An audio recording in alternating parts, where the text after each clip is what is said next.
Everyone, குழந்தைங்களுக்கு காமனாக இருக்கக்கூடிய டைஜஷன் ப்ராப்ளம் அண்ட் கோல்டு இது ரெண்டுத்துக்கான ஹோம் ரெமடிஸ் தான் இன்றைக்கி பார்க்க போகிறோம். நான் சன்ஸ்கிருதிக்கு இதை தான் யூஸ் பண்ணிகிட்ருக்கேன். ஸோ டைஜஷனுக்கு ஃபஸ்ட்டு எடுத்துருக்கக்கூடிய பொருள் வந்து வசம்பு. இதை வந்து பிள்ளை வளர்த்தி பேர் சொல்லாததுன்னு சொல்லுவாங்க. வசம்பை வந்து டைரெக்டாக யூஸ் பண்ணக்கூடாதுங்க. அந்த மாதிரி நல்லா கருக்கி தான் யூஸ் பண்ணணும். இதை வந்து கருக்கி எடுத்துகிட்டு ஒரு குட்டி அம்மிக்கல் உரசுறக்கல் எது வேணாலும் நீங்கள் எடுத்துக்கலாம். அதில் வந்து நல்லா தண்ணி லைட்டாக விட்டு இது மாதிரி நல்லா பேஸ்ட் மாதிரி ரெடி பண்ணிக்கோங்க. இது கூட வந்து விளக்கெண்ணெய் ஒரு 5 to 6 drops நான் ஆட் பண்ணுறேன்.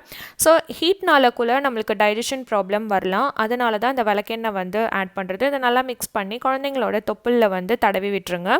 அடுத்தது கோல்டுக்கான ஹோம் ரெமெடி. அதுக்கு எடுத்துருக்கிறது வெத்தலையும் விக்ஸோட பேபி ரப்பும். வெத்தலையோட காம்பை ஃபஸ்ட்டு உடச்சிட்டு பேபி ரப்பை முன்பகுதியில் வந்து நல்லா தேய்ச்சி எடுத்துக்கோங்க. பின்பகுதியில் விளக்க வச்சு வாட்டி கை பொறுக்கிற சூடு வரும்போது விக்ஸ் தடவி இருந்த வெத்தலை பகுதியை அவங்க நெஞ்சில் வைங்க. இதோட ஃபுல் டீட்டெயில் வீடியோ வந்து நான் ஆல்ரெடி போஸ்ட் பண்ணியிருக்கேன். லிங்க் வந்து ஃபர்ஸ்ட் கமெண்ட்டில் தரேன்.